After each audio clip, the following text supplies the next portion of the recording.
Why dip it up when you can dive right in? Why let things simmer when you can cook up a storm? Why live life in half measures when you can live it to the brim?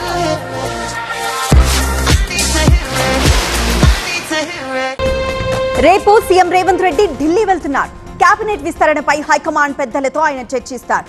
మంత్రివర్గ విస్తరణతో పాటు corporation పదవులపై కూడా చర్చించే అవకాశం ఉందంటున్నారు. ఇక రేపటి నుంచి parliament winter session మొదలవుతోంది. ఢిల్లీలో నిర్వహించిన అఖిల పక్షానికి అన్ని పార్టీలు హాజరయ్యాయి.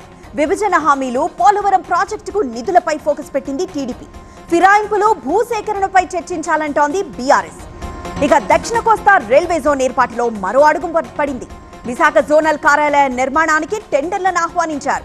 డిసెంబర్ 27 వరకు టెండర్ల దాఖలకు అవకాశం ఇచ్చారు. రైల్వే శాఖ టెండర్ల ప్రకటనను ఎక్స్ లో పోస్ట్ చేశారు అశ్విని వైష్ణవ్. ఇక కాంగ్రెస్ కు మహారాష్ట్ర బుద్ధి చెప్పిందన్నారు హరీష్. గ్యారంటీల మోసాన్ని ప్రజలు నమ్మలేదన్నారు. లగచర్ల విషయంలో రేవంత్ మాట మార్చారన్నారు. రికార్డు స్థాయి పంటను తమ ఘనతగా కాంగ్రెస్ చెప్పుకుంటోందని ఆయన విమర్శించారు. ఇక జార్ఖండ్ లో కొత్త ప్రభుత్వ ఏర్పాటుకు రంగం సిద్ధమైంది. ప్రభుత్వ ఏర్పాటుకు ఆహ్వానించాలని గవర్నర్ ను కోరారు సోరెన్. మొత్తం 56 సీట్లలో ఇండియా కూటమి విజయం సాధించింది. ఎల్లుండి కొత్త సర్కార్ కొలువుదీరే అవకాశం ఉందంటున్నారు.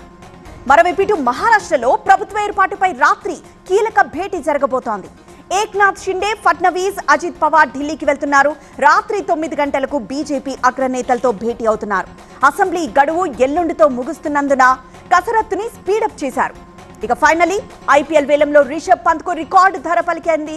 పంత్ ను 27 కోట్లకు దక్కించుకుంది లక్నో. ఇక శ్రేయస్ ను 26.75 కోట్లకు కొనుగోలు చేసింది పంజాబ్. హర్ష్దీప్ ను, చాహల్ ని కూడా 18 కోట్ల చొప్పున సొంతం చేసుకుంది.